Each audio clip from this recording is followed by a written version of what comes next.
Hello everyone, and thank you so much for joining us. I'm absolutely delighted to be interviewing Dr. Jon Beale. Jon is a research affiliate at the Human Flourishing Programme at Harvard University and a peak performance coach with the Flow Research Collective. Jon, thank you so much for being with us today. Thank you. I'd love to start by asking you, what do you think the role of character and virtue is in education? Well, you dive right in there with the deep questions, don't you? It's clear that it's uncontroversial that we want students to build good character through their education, during their education, by the end of their education, and also throughout their lives. But we want that to happen. The question is, what's the responsibility, or the questions are, what's the responsibility of a school or university, both to facilitate that, to cultivate that, and how is it best done? Now, of course, you can offer like what's sometimes called as explicit character education, where students learn, are taught explicitly in a classroom about what good character is, like what it means to be virtuous, what it means to be empathetic, what it means to be caring, kind, and so on. But that's going to have very limited effect, partly because character virtues aren't the kinds of things that we learn cognitively, and then you're more empathetic, rather they're habits, abilities, we build skills over time, strengths. Second, if you're putting that as a kind of a lesson topic, if you like, but it's not part of an assessed course, then it's inevitably going to be taken, often at least, less seriously or slightly less seriously by the students, and in some cases perhaps by certain members of staff at an institution, simply because time's at such a premium in any education institution, and students, quite rationally, be focused on the things they most need to focus on by the end of their education, which is going to be, their grades and so on, and what's going to get them to the next point in their educational journey and their careers, right? You can't hold that against them. As much as we don't want to have a purely exam-focused, grade-focused education system, you nonetheless want to train students to be as rational as possible, and it's rational to focus your energies most on the things that matter most for your future career. We can do that, and I think there is an important role for that, explicit values education, teaching people what certain character virtues are the most important ones to develop through your life. But that's not the most effective way to teach character or cultivate good character. Ideally, you want that kind of sewn into the fabric of life in an institution, and there's various ways to do that. One is to have excellent role models for characters. We learn a huge amount from role models, right? And so that's where training teachers and lecturers comes into this, in terms of how they kind of embody certain character virtues.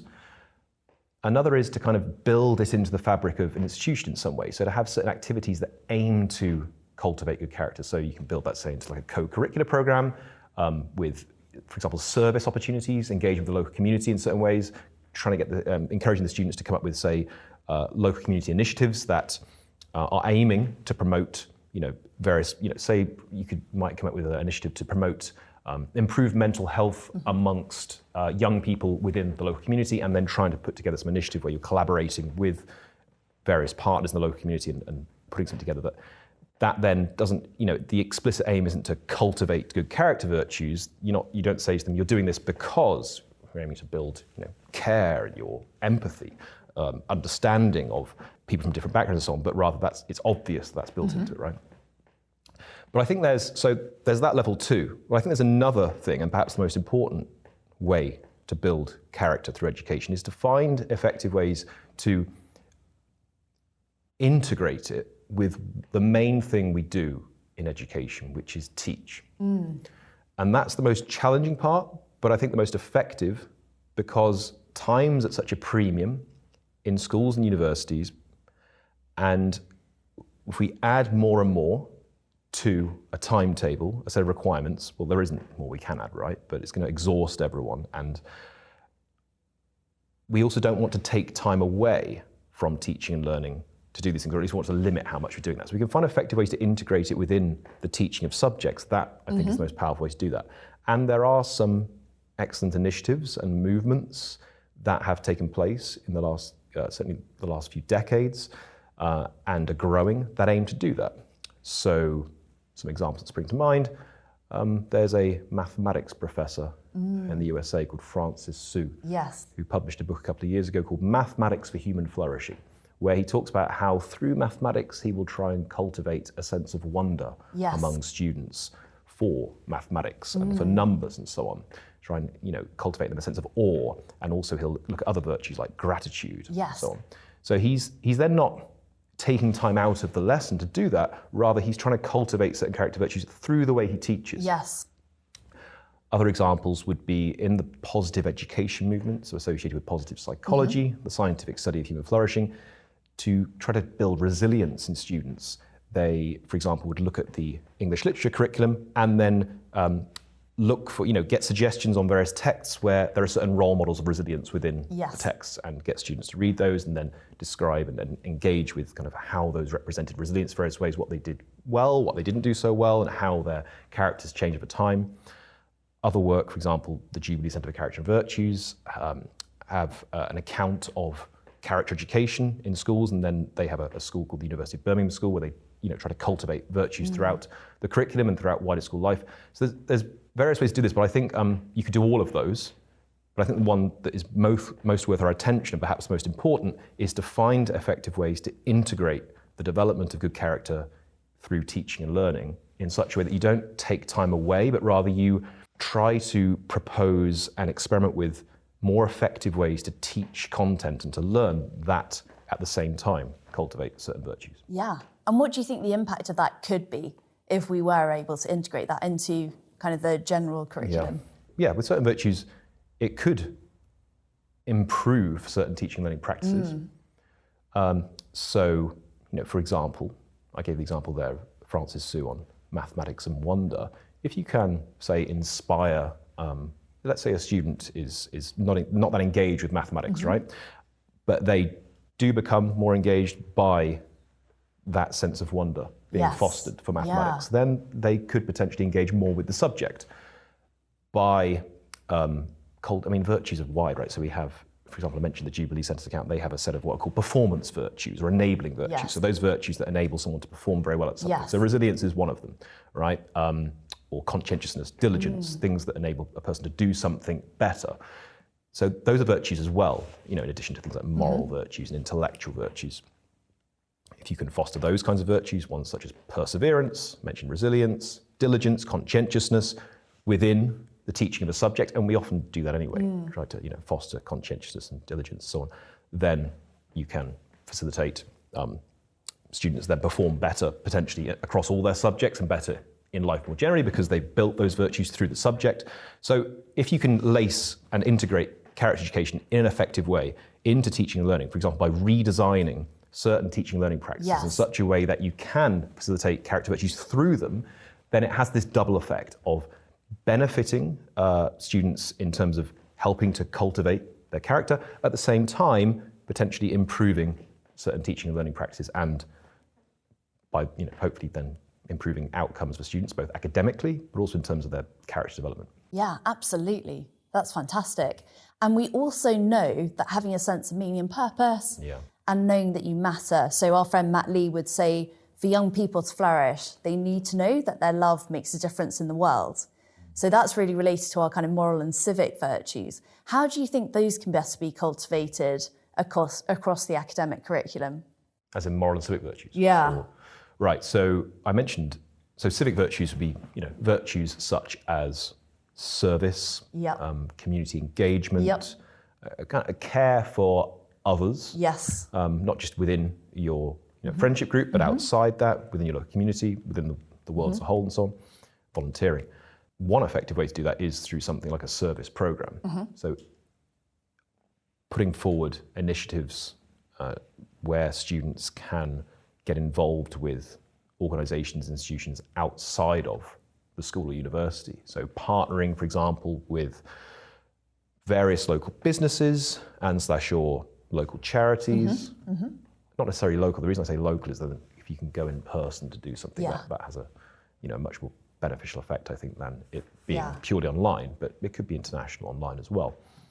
Some kind of service program which provide students with the opportunity to engage with their community in a variety of ways. So, for example, So I used to work at Sevenoaks School, where Yeah. they had a rich kind of community engagement program where they would offer service opportunities with local charities, local shops, and also international centres as well. And so students could then propose a certain service project they would like to do in collaboration with local business. Of course, the business would have to approve of that and so on, Yeah. for some important cause. So, for example, you might try to reduce the use of throwaway cups at a local cafe, and the students may work with the cafe to help build awareness among the community of why it's important to do Yes. that. You might, a group of students might work with a mental health charity, offering their perspectives on, what they think the most kind of important areas of attention are for mental health among, say, adolescents at this point, but also try to raise awareness among their peer group and perhaps among, more widely too, perhaps through a social media campaign or some kind of about mental health awareness of some particular issue, right?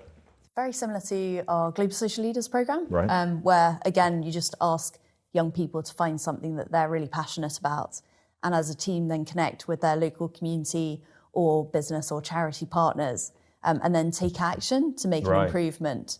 And that's quite impactful, and you see that in the Global Citizenship programme here. But I think what's really interesting is how you then weave that into the normal curriculum, because not all schools have the opportunity. So I think that's the kind of gold standard where they can actually set aside time to do some sort of global citizenship work and make these partnerships and join a programme like Global Social Leaders, or as you were describing at Sevenoaks, that kind of thing, and actually have service learning embedded in the school. But when you can't do that, how could you get that into the academic curriculum, do you think? Yeah, great question. So let's go back to the theme earlier of how you integrate, certain characteristics into the teaching of subjects. So you could look at opportunities to learn about civic virtues through certain subjects. So there's certain obvious ones that are going to stand out, right? Like politics, international relations, history, where you look at exemplars of civic virtues throughout history. Someone like Martin Luther King, for example. And learning about them, but not only learning about what they did in their life, but how what they did embodied and was exemplary of a certain virtue or a set of virtues, right? And then maybe looking at various time points in history of such exemplars, but also looking at other examples of people that didn't represent certain virtues and why not, or why a certain virtue at a particular point in history, say in ancient Greece or ancient Rome, and then in the Renaissance, but then today wouldn't be seen as a virtue because of the ways that moral progress has developed over time. So to look at certain exemplars and what they did that instantiated, embodied a certain virtue, and you could do that across many subjects. Those I've picked because they're obvious of civic virtues, but you could find such examples in literature. You could find it, for example, in the arts, people that through their work try to use art as a political force in some way. That could be through writing. It could, think, for example, of Jean-Paul Sartre, what is literature, where it's this description of kind of writing as a kind of having a political force to it, but also through other creative areas such as music and art, where musicians and artists have tried in some way to kind of capture the zeitgeist of the time and also channel change through their work. Yes. So you could look at them throughout various subjects. So that's one way to do it, right? Tying it in with the curricula, which goes back to the first point I made. But the second is having opportunities within a school for students to learn and build certain civic virtues through enroll at school. So this is quite standard at many schools, to have roles students take on, apply to take on, and have to kind of campaign at the school to take on, such as becoming a prefect or leading some group of some kind, right? And giving them the opportunity as well to propose their own group to lead. So let's imagine a school doesn't have something like a student newspaper of some kind, but students are encouraged, hey, if you want to go ahead and launch, a student magazine, a student newspaper, pitch the idea to the school, go ahead, do it. Maybe get permission then to set up your own social media profile for it or something within the school that has it. Those kind of opportunities too. So both inside and outside of lessons there, and then we previously mentioned kind of going beyond the school with local community. Absolutely. Thank you so much. That was such an interesting discussion on that. We're going to slightly change tack now. Yeah. And we're going to talk about metacognition, which is obviously related, but slightly separate. What are your thoughts on why metacognition is an important part of the educational experience for a young person? Cool. All right, well, let's first of all define it, because I think metacognition is often misunderstood. Yes. Right? So it's often defined as thinking about one's own thinking. Yes, yeah. And that's accurate, but it's extremely crude. Not that helpful. Well, it's a good starting point, right? Metacognition refers to all the processes involved in what we might call self-conscious learning. Yes. Right, so a person's self-awareness, self-understanding, self-knowledge, but also their control in what to do over their own cognitive processes. Yes. Right? Yeah. So it has these two aspects. The first, if you like, is metacognitive knowledge. A person's awareness of their levels of knowledge of various areas, their levels of skills, their levels of ability, and kind of how accurate that is. So if someone says, I know this much about this, I'm good at this, I'm not so good at this, that it's, if they've got good metacognition, it's pretty accurate, mapping onto their skill set, their abilities, their levels of knowledge, their level of understanding about some area. But sometimes people just refer to metacognition as just that. Yes. But there's also this word control I just mentioned, awareness and control of our own cognitive processes, particularly those that relate to learning. Yes. Control refers, sometimes it's called metacognitive self-regulation, and it refers to a person's ability to actually do something about their abilities, their level of knowledge, understanding, skill set. So let's say someone accurately identifies that they lack an understanding of some area where they want to build understanding, or lack knowledge of something, or a skill is in need of improvement, they then know how to go about improving it. Yes. Right? Because, it's all well and good having accurate metacognition, but if you don't, or accurate metacognitive knowledge, but if you don't know then, or have a good grasp of what to do to improve that, then you haven't really learned how to learn, which is one of the things that's core to metacognition. So it has these two aspects, metacognitive knowledge, metacognitive self-regulation. Why is that important in education? Well, it's vital that we all learn how to learn, so that, because a lot of what takes place when we learn is self-directed. Yes. Even in a school where you are being taught a huge amount of the day, and a huge amount of time is spent receiving instruction, still a huge amount of your time is spent with you directing this yourself. Yes. When students doing homework, when they're revising, and over time, in educational systems, the amount of instruction is typically reduced such that the student becomes more and more independent. For them to become more and more independent as a learner, they've got to build skills in metacognition. Yes. They've got to be able to learn for themselves and figure out how to improve themselves. Even in a school environment where they're receiving lots of instruction, still, the teacher's going to want, the teacher can gauge themselves. This is one of the most important roles of a teacher, where a student needs to improve, what needs to do. But often that will partly rely on self-report from the student. Where are you struggling? Where do you feel you need to improve the most? And they can read certain things off work they've done, but it can really also help have the student report that. And if the student isn't reporting that accurately, and isn't identifying areas they need to improve upon and how they could get there, then that's going to be more difficult. So that's one major reason. Another major reason is that the amount of knowledge we're exposed to in the world increases year on year. Yes. Right? Because of the rapid increasing pace at which knowledge is developing, various areas of knowledge are, increasing, and the amount we're exposed to, like the amount, information we're exposed to on the internet, say, right now is enormous, and it increases day on day. And so then being able to navigate, well, in light of all this information I have, to avoid information overload and to actually learn and build a skill in some area, how can I best go about deciphering and distinguishing between what I need to know, what I need to learn, what I need to focus on, and then cutting out the rest and pursuing that and building that as quickly as possible. Yeah. The next, which is also extremely important, is that, and it's often said that, how are we preparing students for the world today? Because the kinds of jobs they're going to have, the jobs that students are going to have in 10 years' time, the young people today are going to have in 10 years' time, we don't even know what they are, because the world's changing so fast, with developments in AI and so on, and certain jobs will become obsolete because of technology. Well, given that, students, all of us, need to have good metacognition, build our metacognitive skills, because we might have to quickly adapt to learn a new skill, a new area of knowledge, build understanding really quickly in light of a whole new career, a whole new sector. Yeah. It's certainly not enough just to build knowledge or understanding of certain subject domains without those metacognitive skills because otherwise you lack the ability to adapt quickly and independently learn about those areas. Absolutely. And what do you think the best way of developing metacognitive skills is? In a school setting, it would be to build a culture and build a set of practices into lessons where students are regularly evaluating their own learning, identifying ways to improve. Now, there's various ways you can do that. Some can be very straightforward. So trying to facilitate a normal practice where students may think out loud. The teacher thinks out loud. So this is how I'm thinking through this. Oh, I've made a mistake there. Okay, who can see where I made a mistake in the thinking process? Where could I improve upon that? And encouraging students to do that kind of things themselves, thinking out loud and also reflecting on where they went wrong with something, where they could improve later. Good examples, you'd see some good examples of this during revision periods, because that involves a lot of reflection on what a student learned and where they need to improve. Yes, So and that involves other dimensions too, like planning. So planning is really important, right?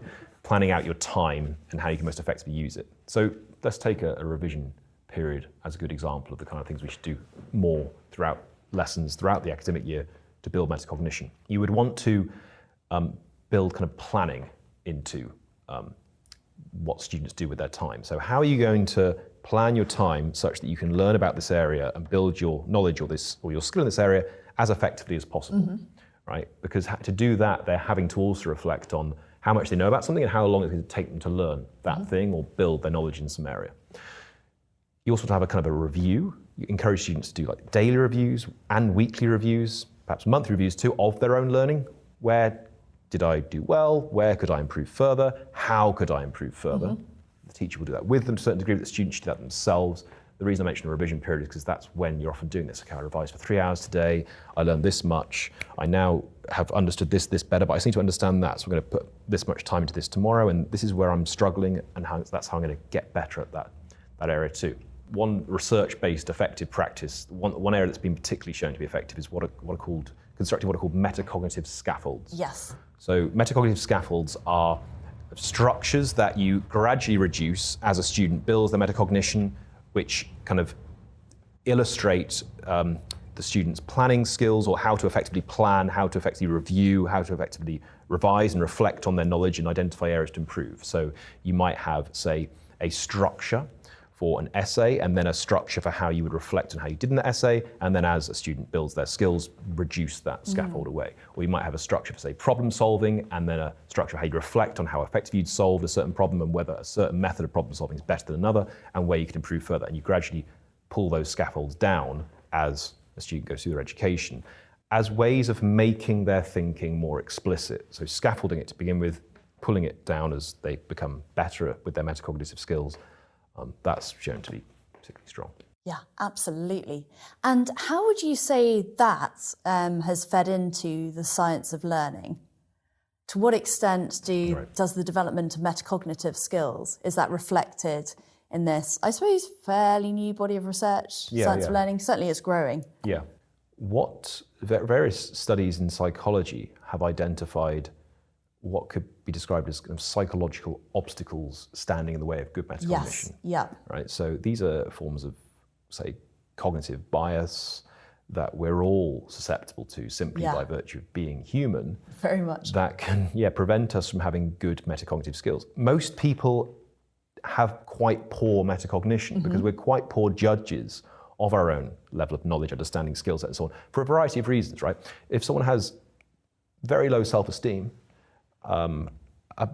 about their intellectual abilities in general, let's say, or about some area of skill that they have, that's going to then, often result in their metacognition being poorly calibrated in relation to how good they actually are at something, because they might play it down. Let's say someone has imposter syndrome, right? It's very common, and they're really good at something, but they feel that they're in the wrong place. They don't feel they deserve to be there for various reasons, right? Their metacognition in that area would be bad in the sense that their metacognitive knowledge won't be well calibrated with how good they actually are at something. Yes. Conversely, you could have someone with a massively inflated ego in some area, right? And they think they're amazing at something and they're really not. So an example of a psychological obstacle to metacognition is something called the Dunning-Kruger effect. So this is the tendency that's quite common of a person to significantly overestimate their level of knowledge, understanding, skill, ability in some area, and significantly underestimate their weaknesses in those areas, right? And this is very common. That's an example of poor metacognition.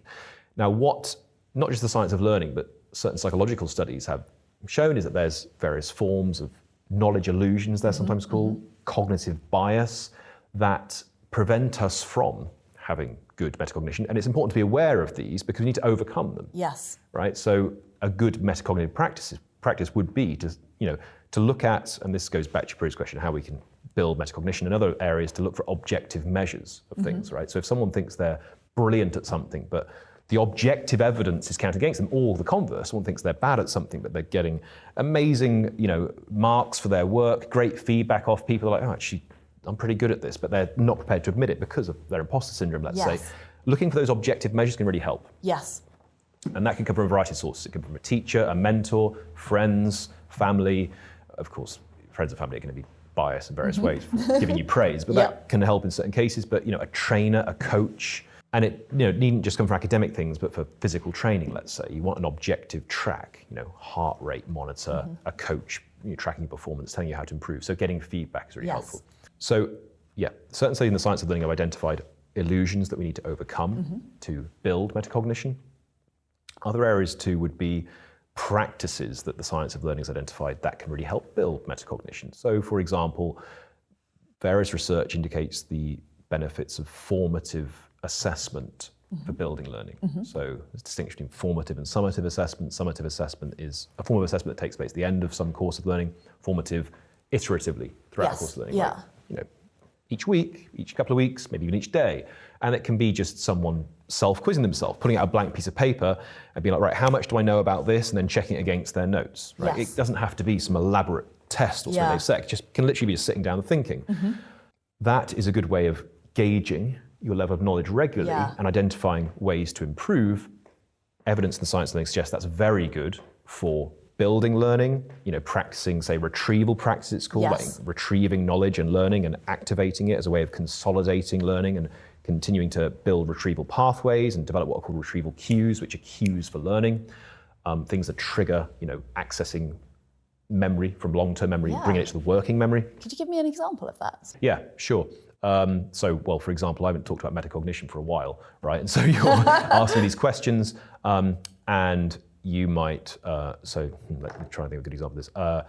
You might say something, well, let's think of a question you've asked me today. You asked me a question about civic virtues. Yes. Right? I haven't talked about civic virtues for a while.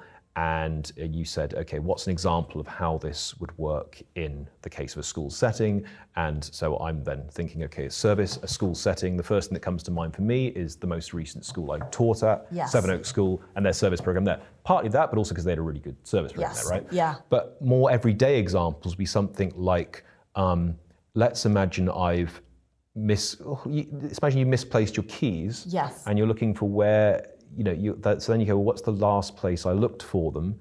And so that's the logical thing to do. But then you might try to look for some cue to find them. You might drop a set of keys, but the sound the keys make.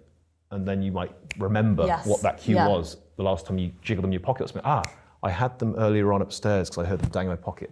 In the case of learning, a retrieval cue could be something like a mnemonic. Which is a really effective way of learning. So I often speak about human flourishing and human well-being. One influential theory of human flourishing is what's called the PERMA theory of well-being in positive psychology, where PERMA stands for 5 domains of well-being. Positive emotions, engagement or flow, positive relationships, meaning and accomplishment, right? It's a lot easier to remember those thanks to that mnemonic. Yes, definitely. Let's say I'm struggling to remember the 4th domain of PERMA, meaning. Well, I've got that mnemonic, which functions as a retrieval cue. It gives me a way of remembering the 5 domains through an acronym that helps me to cue that piece of learning I have and bring it to my working memory from my long-term memory. What about the science of learning in general? I read a brilliant article that you'd written on where it can be effective, on its limitations. Yeah, sure. Its limits would be that education is not simply a science.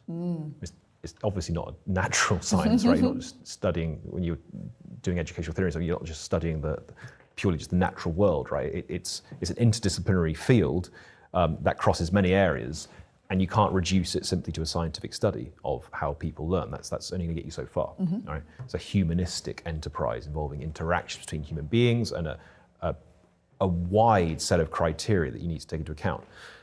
So it would have limits such as the following. Let's imagine that you could show that human beings learn best. Let's imagine you could show that there are various neurological correlates with how we learn. So certain areas of the brain light up when someone learns something new in some area, right? Well, it's not to say that because of that we should then apply X teaching practice, because there's going to be a multitude of different ways to activate those areas of the brain and to bring about learning, and also a multitude of criteria for identifying what's going on there, apart from, say, an fMRI scan, reading human behavior, seeing the students' reactions to things, looking at their work, and so on. So it's not reductive in that kind of way. Nonetheless, it can. And that's one of the reasons why I think we have to be careful about educational neuroscience. I think educational neuroscience we can learn a great deal from it, but we have to be careful about treating any of its claims deductively. Yes. Like, you can just show what a good teacher is by their use of certain practices that light up certain areas of the brain. Right? To be a great teacher involves many criteria, some of which may be those, but there's going to be many others too. If you've just seen a blip in the recording, it's because someone's mowing the lawn outside. It's a bit of a noise. That's why I paused there. Right, so yes, we have to be careful about being reductive with the science of learning, such as areas like education neuroscience, because it's not the case that if we can show that something is supported by scientific evidence in education, that we can reduce various teaching and learning practices simply to those that would work to light up certain areas of the brain and so on, right? Because there's going to be many different ways to do that and many different ways to teach effectively, and we've got to take into account various things such as the various abilities of the students in the room, the various ways in which certain students will find